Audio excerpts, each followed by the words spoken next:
Have you ever noticed something strange? The nicest person in the room is often the one carrying the heaviest burden. They're the first to help, the last to complain, the one everyone calls when they need a favor. Yet somehow, they're also the ones who are exhausted, overlooked, and quietly hurting. Why? Because the world celebrates kindness, but it doesn't always protect kind people. Imagine two co-workers. One never says no. She stays late, covers other people's shifts, helps everyone finish their work. The other politely refuses extra tasks when necessary, leaves work on time, protects his personal life. Now ask yourself, who do you think gets asked to do more? Who slowly becomes overwhelmed? Who starts feeling invisible? Most people assume kindness creates happiness. But what if excessive kindness creates something else? Resentment, burnout, and a life where everyone benefits, except you. This isn't because kindness is bad. Kindness is one of humanity's greatest strengths. It builds friendships. It heals families. It changes lives.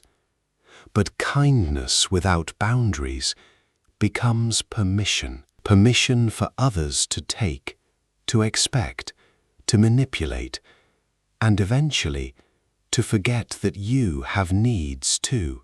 Many people spend years believing they're simply good people, only to wake up one day wondering why they feel empty, why no one checks on them, why they're surrounded by people who only seem to call when they need something. Here's the uncomfortable truth. Being kind and being a people pleaser are not the same thing. One comes from generosity, the other often comes from fear. Fear of rejection, fear of disappointing others, fear that saying no might make someone stop loving you. That fear quietly changes your life. Without realizing it, you begin saying yes when you want to say no. You apologize for things that aren't your fault.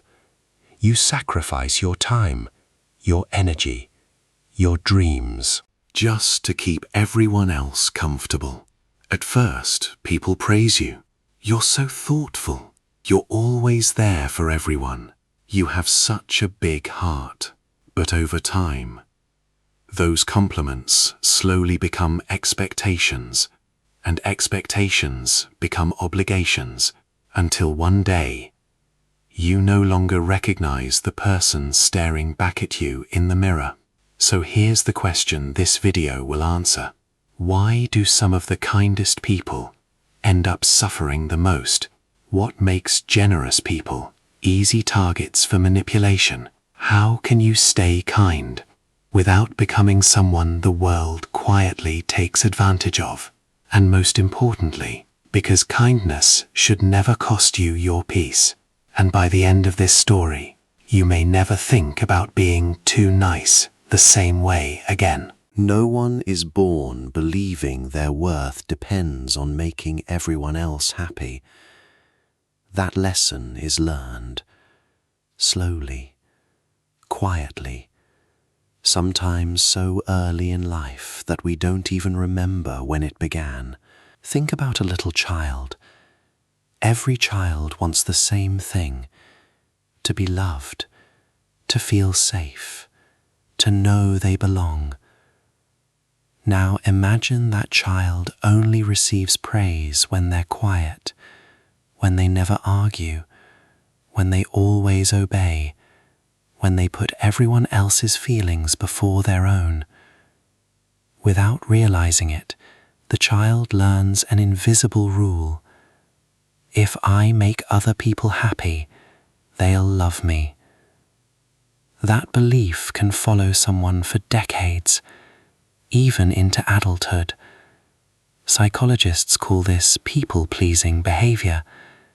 It's not simply about being nice. It's often a survival strategy, a habit created by experience. Some people grew up in homes where conflict felt dangerous. Arguments meant shouting, silence, punishment. so they learned to avoid conflict at any cost. Others had parents who expected perfection. Every mistake brought criticism, every success brought approval.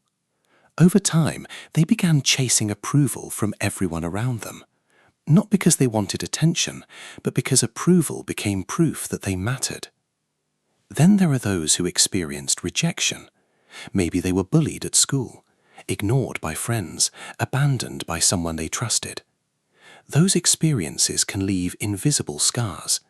They begin believing, if I become useful enough, kind enough, helpful enough, maybe no one will leave me again.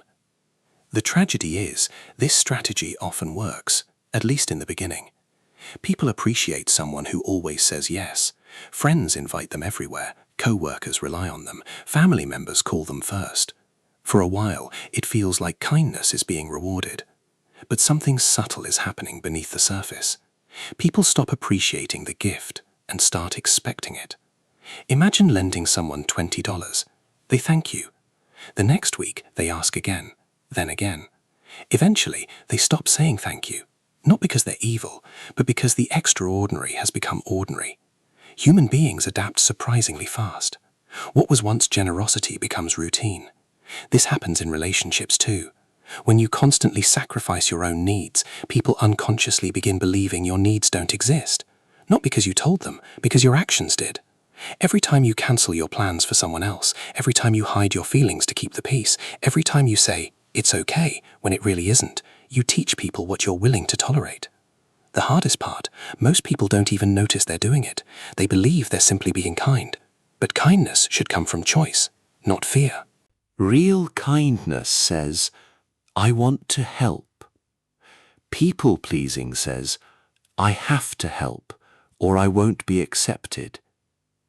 Those two sentences sound almost identical, but they come from completely different places. One is freedom. The other is emotional prison. And if you spend years living inside that prison, you slowly forget something incredibly important. Your needs matter too. Your feelings matter too. Your time, your energy, your peace have value. The moment you forget that, the price of being too kind begins to grow. And unfortunately, that price is often much higher than anyone expects. At first, being the kind person feels rewarding. People smile when they see you. They thank you. They tell others how generous you are. It feels good to be needed. It feels good to make someone's day a little easier. But over time, something begins to change. Not all at once, so slowly that you barely notice it. The first thing you lose is your time. You agree to one favor, then another, then another. Suddenly, your calendar is filled with everyone else's priorities, while your own dreams keep getting pushed to someday. You tell yourself, I'll focus on my goals next week, but next week never comes. Then you lose your energy. Every yes costs something, an hour, a decision, a piece of your attention. And when you're constantly giving, without giving yourself time to recover, you don't just become tired, you become emotionally exhausted, the kind of exhaustion that sleep can't fix, because your body isn't asking for rest, your mind is asking for boundaries. Then something even more painful begins to happen.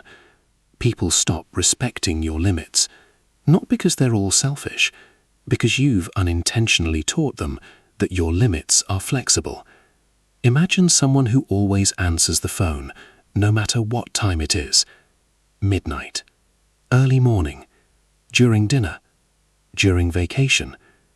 Eventually, people stop asking, is this a good time? They simply assume you'll answer. That's how expectations are created, not through words, through patterns. And patterns are powerful. Another hidden cost is resentment. This one surprises many people. Kind people rarely think of themselves as resentful. But listen carefully. Have you ever done everything for someone, only to feel hurt when they didn't do the same for you? Have you ever thought, after everything I've done? That's resentment. It doesn't appear because you're selfish. It appears because your generosity wasn't balanced with honesty. You kept giving while quietly hoping someone would notice your sacrifice. But unspoken expectations often lead to silent disappointment. Then comes something even more dangerous. You begin losing your identity. When your life revolves around making everyone else comfortable, you slowly stop asking yourself an important question. What do I actually want? Not what your family wants, not what your friends expect, not what keeps everyone happy. What you want. Many adults reach their 30s, 40s, even 60s without knowing the answer, because they've spent decades living for everyone except themselves. And finally, there's the cost that hurts the most. The people who truly care about you may never get the best version of you. Why? Because you've already given your energy away to unnecessary obligations, to people who only call when they need something, to saying yes when your heart was screaming no. By the time you get home, you're emotionally empty. Your patience is gone. Your joy has disappeared. Your kindness has become exhaustion. Here's the irony. The world doesn't need fewer kind people. It needs kind people who know their worth. Because kindness without self-respect isn't kindness, it's self-neglect. And self-neglect has a way of attracting the very people who are looking for someone to use. The question is, how do those people recognize someone they can take advantage of? The answer is more calculated than most of us realize. Kind people rarely think of themselves as resentful, because resentment doesn't begin as anger. It begins as quiet disappointment. You spend weeks helping a friend through a difficult time, late-night phone calls, long conversations, countless favors. You expect nothing in return, or at least that's what you tell yourself. Then one day, you need them. Just once. You call. No answer. You send a message. Hours pass. Days pass. Suddenly, you hear a voice inside your head. After everything I've done for them. That's the moment resentment is born. Not because you're selfish, but because your kindness slowly became an unspoken contract. A contract the other person never realized they had signed. The painful truth is, people cannot meet expectations you've never expressed. Silence often creates the biggest misunderstandings. Then comes another hidden cost. Your confidence begins to disappear. This happens so gradually that many people don't notice it. Every time you ignore your own opinion to avoid disagreement, you send your brain a dangerous message. Their opinion matters more than mine. Every time you stay quiet, when something feels unfair, you reinforce that belief. Months become years. Years become a lifetime. Eventually, speaking up feels uncomfortable. Asking for what you need feels selfish. Setting boundaries feels cruel. Even though none of those things are wrong. Then something unexpected happens. The people around you begin making decisions for you. Where to eat, what to watch, who you should help, how you should spend your weekends. Not because they're trying to control you, because you've stopped showing them where your boundaries are. Nature dislikes empty space. And when you don't define your own limits, someone else usually will. Perhaps the greatest loss of all is your sense of identity. Imagine waking up every morning, living according to everyone else's expectations. You become the perfect employee, the perfect friend, the perfect son, the perfect daughter, the perfect partner. But one day, someone asks a simple question. What makes you happy? And for the first time in years, you don't know the answer. Not because you've never been happy, because you've spent so long taking care of everyone else's happiness that you've forgotten your own.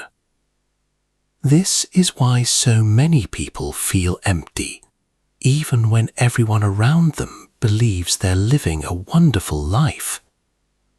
Outwardly, they seem generous, reliable, selfless.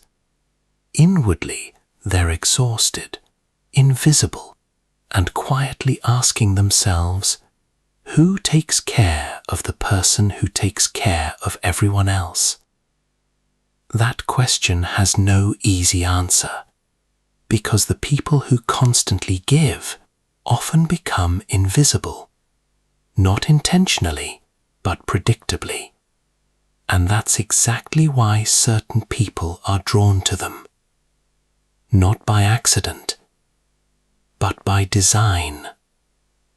In the next part, we'll uncover how manipulators, narcissists, and even ordinary people unconsciously recognize someone who is too kind, and why they almost always test the same weaknesses first.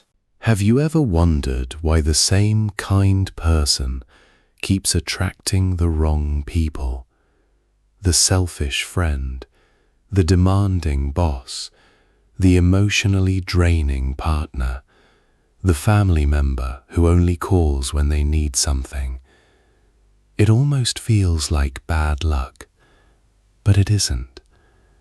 Most manipulators don't walk into a room looking for the weakest person. They look for the person who is least likely to say no. And those are two very different things.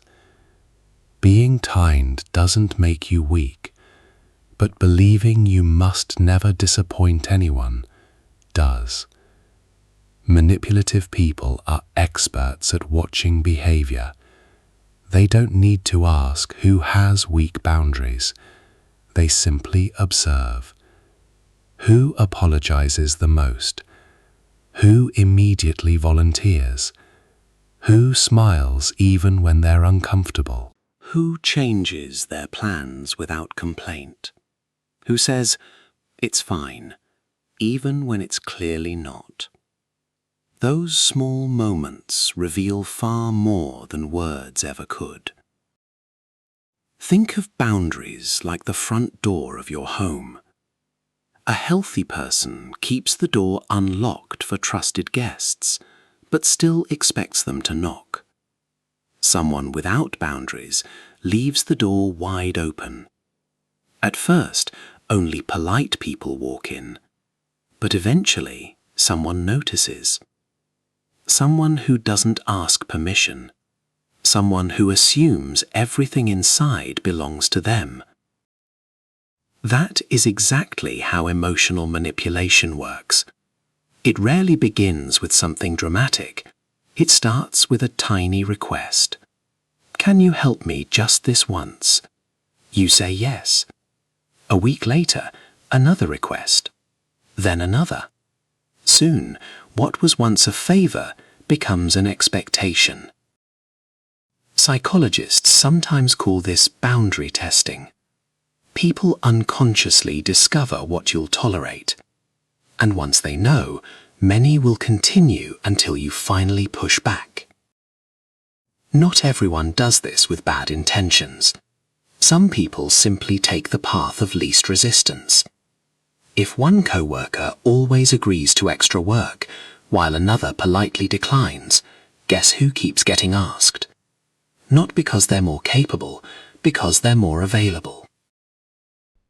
Availability often gets mistaken for obligation. Then comes guilt, one of the oldest manipulation tools in human history. You've probably heard phrases like, "After everything I've done for you, I guess I'll do it myself. You're the only person I can count on." Notice something. None of these statements ask for help. They make refusing feel like betrayal. That's why guilt is so powerful. It convinces good people that protecting themselves is somehow selfish. But here's something manipulators hope you'll never realize. Healthy people respect your boundaries. Manipulative people challenge them. When you finally say no, the healthy friend says, "No problem, maybe another time." The manipulator becomes angry, cold, offended, or suddenly acts like the victim. Why? Because they weren't upset about losing your help. They were upset about losing your unlimited access. And that reaction tells you everything you need to know. Your boundary didn't damage the relationship. It revealed it.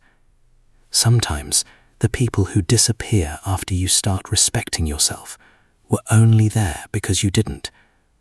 That realization can be painful, but it's also incredibly freeing. Because once you understand how manipulation begins, you stop blaming yourself, and you start asking a far more important question. How can I stay kind without becoming someone others can easily use? The answer isn't becoming colder. It isn't becoming selfish.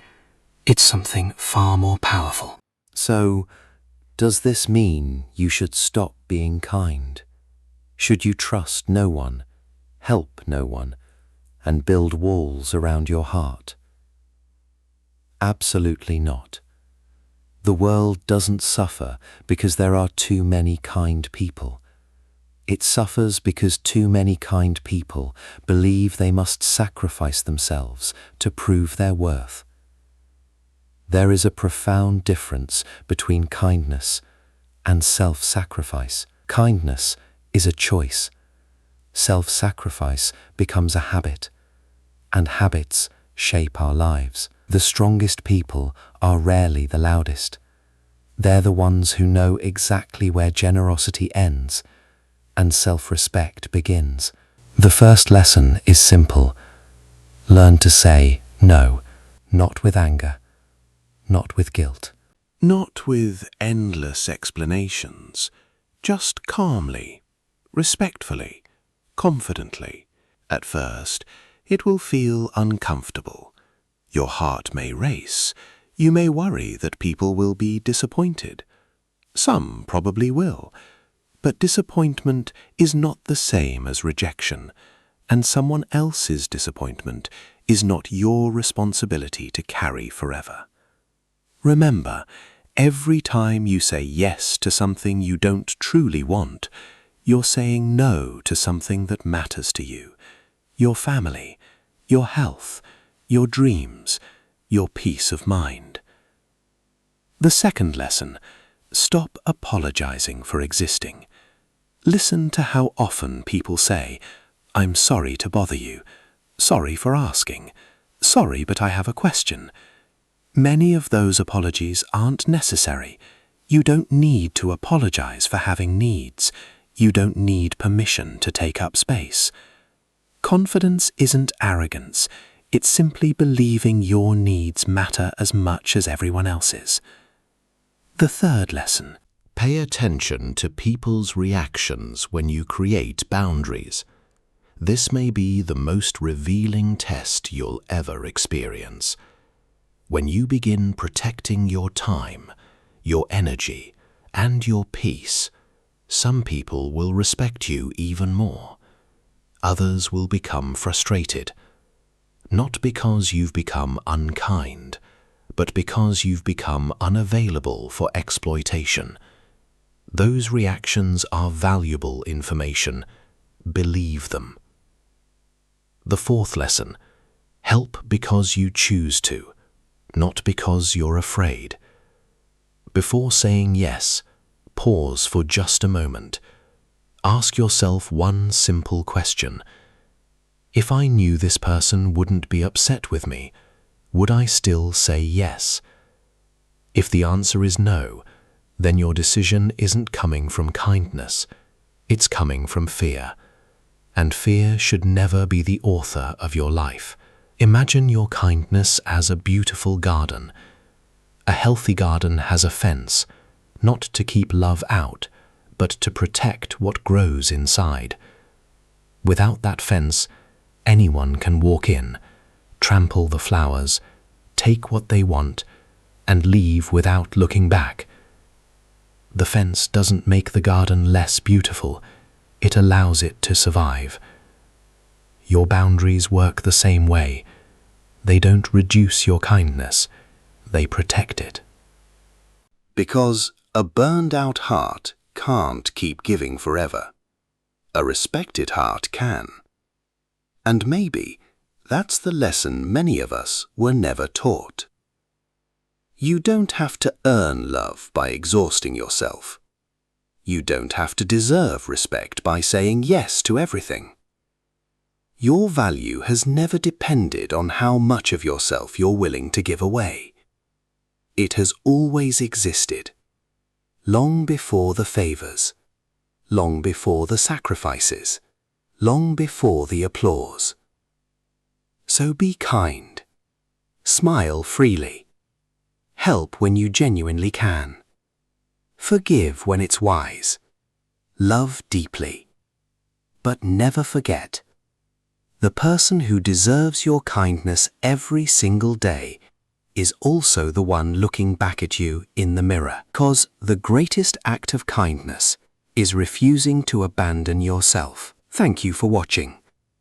If this story made you see yourself, or someone you love, in a different light, share it with them. Sometimes, one conversation about boundaries can change the course of an entire life. Being kind is one of the greatest strengths a person can have. And remember this, being kind is one of the greatest strengths a person, but when kindness has no boundaries, the price is often paid by the kindest person of all.